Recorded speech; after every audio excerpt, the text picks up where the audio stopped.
নমস্কার বন্ধুরা, আমার চ্যানেলে আপনাদের সকলকে স্বাগত জানাই। আজ আমি তৈরি করেছি মটর পনির বা মাটার পনির।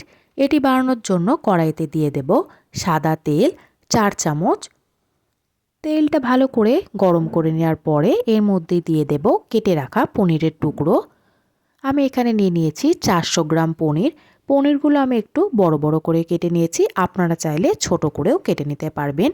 সমস্তগুলো তেলের মধ্যে দিয়ে নেওয়ার পরে হালকা করে ভেজে নিতে হবে।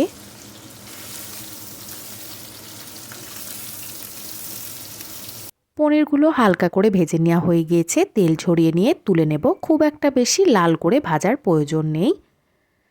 পনির ভেজে নেওয়া তেলের মধ্যে দিয়ে দেব গোটা গরম মশলা, দারচিনি, এলাচ, লবঙ্গ, সাথে দিয়ে দেব হাফ চা চামচ গোটা জিরে। 2 সেকেন্ড নাড়াচাড়া করে নিয়ে দিয়ে দেব দুটো মিডিয়াম সাইজের পেঁয়াজের টুকরো, 3টে চেরা কাঁচা লঙ্কা, আদা দিয়ে দেব হাফ ইঞ্চি মতো, সাথে দিয়ে দেব 10 কোয়া মতো রসুন। 2 থেকে 3 মিনিট মতো নাড়াচাড়া করে নেওয়ার পরে দিয়ে দেব একটা বড় সাইজের টমেটোর টুকরো। টমেটোটা দিয়ে নিয়েও খুব ভালো করে ভেজে নিতে হবে। সমস্ত কিছু আমি প্রায় 5 মিনিট মতো ভেজে নিয়েছি। এবারে মিক্সির বাটির মধ্যে নিয়ে পেস্ট করে নিতে হবে।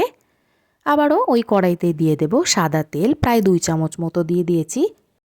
লো ফ্লেমে রেখে দিয়ে তেলের মধ্যে দিয়ে দেব হলুদ, 1 চামচ মতো দিয়ে দেব কাশ্মীরি লঙ্কার গুঁড়ো, হাফ চা চামচ দিয়ে দেব ধনে গুঁড়ো।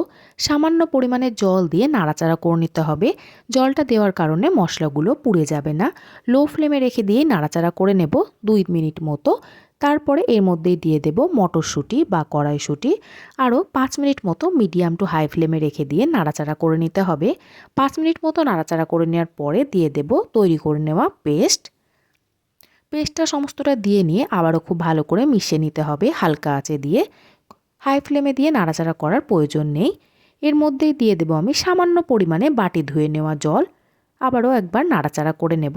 দিয়ে দেব পরিমাণ মতো লবণ, সামান্য পরিমাণে দিয়ে দেব চিনি, সাথেই দিয়ে দেব গুঁড়ো দুধ 2 চা চামচ। এটা একদমই অপশনাল, যদি না থাকে তাহলে আপনারা নাও ব্যবহার করতে পারবেন।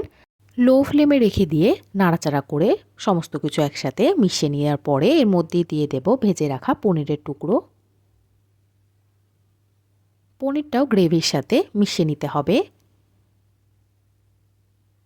ঢাকা দিয়ে রেখে দেব প্রায় 5 মিনিট মতো। ঢাকা খুলে দেখে নেব একবার, আরও একবার নাড়াচাড়া করে নেব। মাটার পনির একদম তৈরি হয়ে গেছে। গ্যাসের ফ্লেমটা এই মুহূর্তে অফ করে দেব। আপনারাও চাইলে খুব সহজে এইভাবে মাটার পনির তৈরি করে ফেলতে পারবেন।